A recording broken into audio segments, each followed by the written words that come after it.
এই যদি পরে একদিন ডাকে এই জাতের গরু না পানি টানি খাওয়ায়া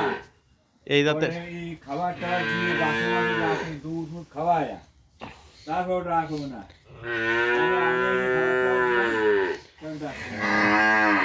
এই জাতের গরুগুলোর অভ্যাস হচ্ছে এরকম যে সকালবেলা বা যে কোনো সময় একটা গরু চলে গেলে পরে সবগুলো গরু ডাকাডাকি শুরু করে বা একটা দৌড় দিলে সবাই দৌড় দেয় এর অভ্যাসটা এরকম আছে এর এই যে সেই চিড়িয়াখানার মতো একটা ভিডিও করলেই যদি ছুটতে পারে সবটি ভিডিও দৌড় মারবে আর না হলে পর ডাকা শুরু করলে সবটি ডাকা শুরু করবে এদের একটা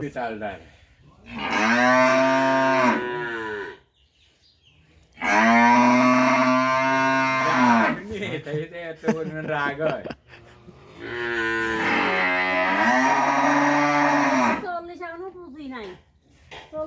তিরিশ